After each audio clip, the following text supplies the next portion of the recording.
Modern Iran, spring equinox, around 450 BC.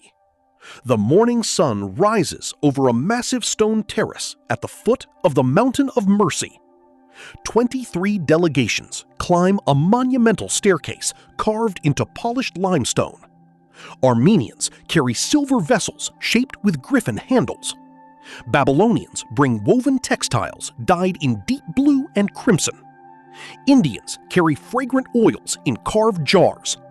Nubians lead an exotic animal unlike anything most Persians have ever seen. Every group moves slowly upward toward the same destination. The King of Kings waits above. This ceremony happens every year for nearly 2 centuries. Then, one night, everything changes. A banquet, wine flowing endlessly, music echoing through royal halls, a victorious conqueror celebrating the fall of an empire.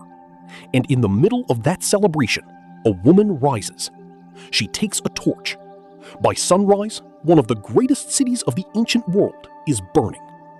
But here is the strange irony. The people who built this city never called it Persepolis. That name came later. It was a Greek word meaning city of the Persians. The Greeks named it after destroying it.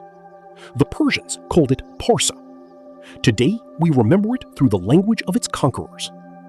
This is the story of a city that took generations to build and a single night to disappear.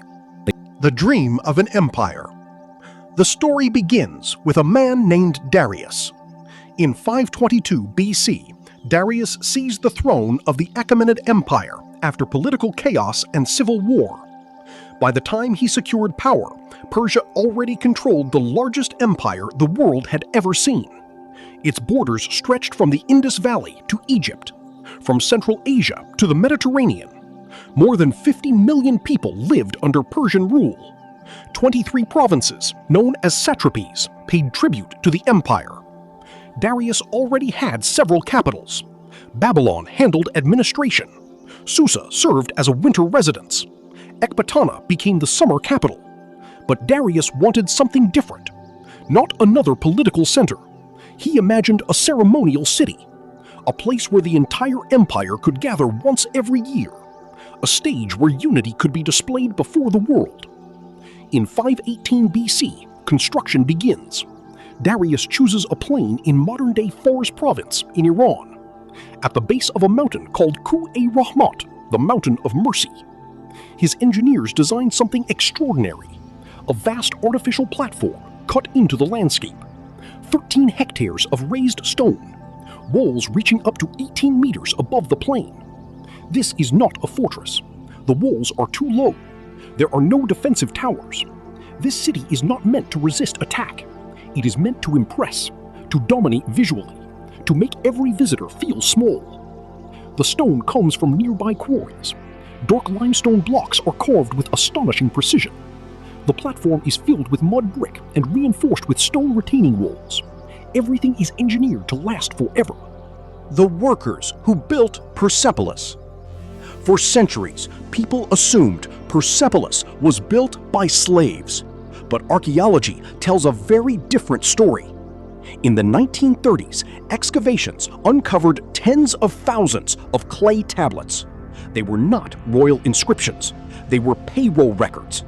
These tablets documented wages, names, professions, rations. Stonecutters from Persia, brickmakers from Babylon, decorators from Egypt, sculptors from Ionia. Women worked alongside men. Workers received payment in grain, wine, sheep, and silver. Some records even mention maternity benefits. Extra food was distributed to mothers after childbirth. This changes everything. Persepolis was not built by chains. It was built by skilled laborers from across the empire, free workers, respected specialists, an international workforce creating a monument for a global empire. The materials also came from everywhere. Cedar wood arrived from Lebanon, gold from Lydia, turquoise from Central Asia, lapis lazuli from distant eastern territories. Every province contributed. The city itself became a physical symbol of imperial cooperation. Xerxes expands the vision. Darius dies in 486 BC. Persepolis remains unfinished. His son, Xerxes, inherits both the throne and the project. And Xerxes thinks even bigger. He builds the monumental entrance known as the Gate of All Nations, a giant square hall supported by towering columns. At its entrance stand massive stone guardians, winged bulls with human faces, each carved from a single block of stone. Visitors pass beneath them into a carefully designed ceremonial route. Every step is intentional. Every angle is meant to inspire awe. Beyond the gate stands the Apadana, the greatest audience hall of the empire. 72 columns once held its roof. Each column stood nearly 24 meters tall. The hall could hold 10,000 people. Imagine entering. The ceiling painted in rich colors, golden decorations reflecting sunlight, massive columns crowned with double-headed bulls, the room glowing red and gold. Nearby stands the throne hall, known as the Hall of 100 Columns, even larger, used for royal receptions, military ceremonies, diplomatic audiences. To the south stand private palaces. To the east, the royal treasury, a vast storage complex filled with wealth from every corner of the empire. Gold, silver, precious stones, textiles, luxury objects. Persepolis becomes less a city and more a sacred stage, a ceremonial machine designed to project imperial power. The greatest ceremony of the ancient world. Every spring, during the equinox, Persepolis comes alive. This is Nowruz, the Persian New Year, a celebration of renewal, of light defeating darkness, of balance returning to the world. For Zoroastrians, Nowruz holds cosmic importance. It represents harmony, order, the triumph of truth over chaos. But in Persepolis, Nowruz is also political. It is when the empire performs itself. Delegations from 23 nations arrive. Each brings tribute. Each appears in traditional dress. Each follows the ceremonial staircase. The stone reliefs carved into Persepolis still show this procession. Armenians carrying metal vessels, Babylonians holding fabrics, Indians presenting precious goods, delegates climbing together toward the king. Inside the Apadana, the King of Kings receives them.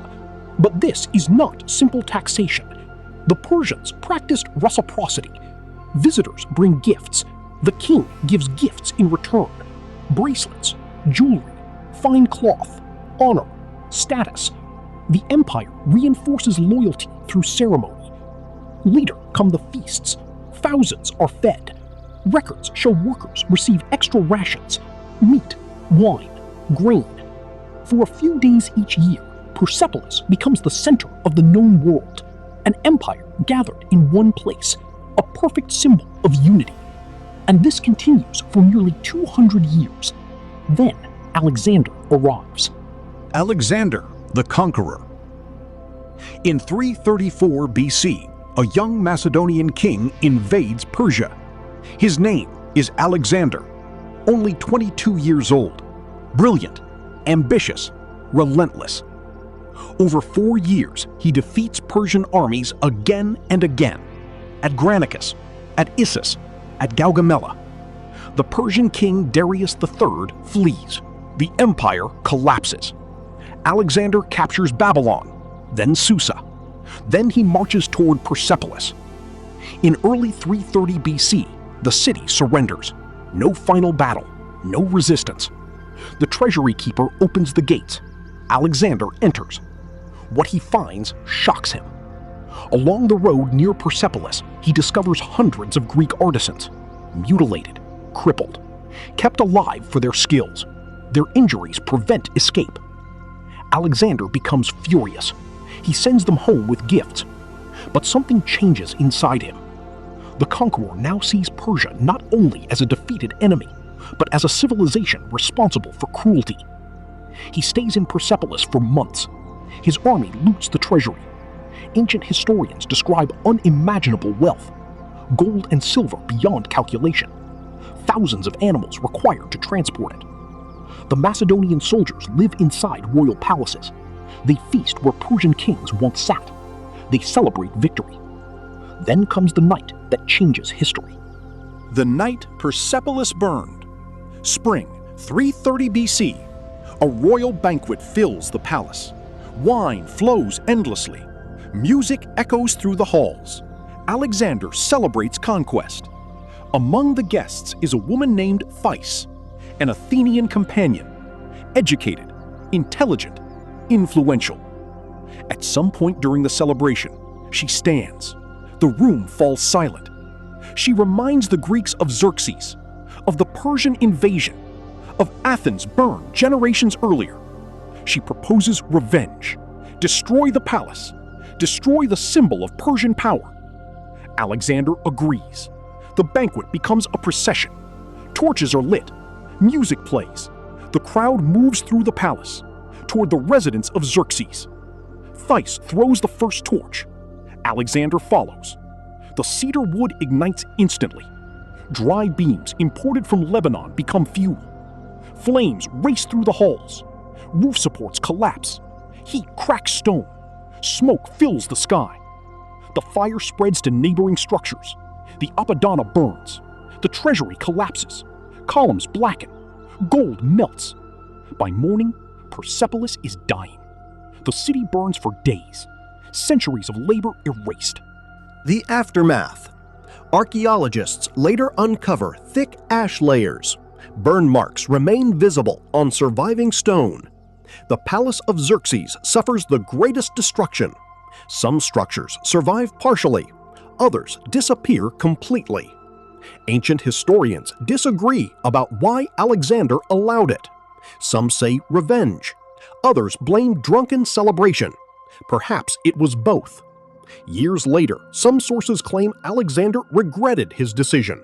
He may have realized what he destroyed. Not just a palace, but a symbol of cooperation, of cultural diversity, of an empire that united many peoples under one ceremony. After the fire, Persepolis fades from history. Its ruins become forgotten, buried beneath dust.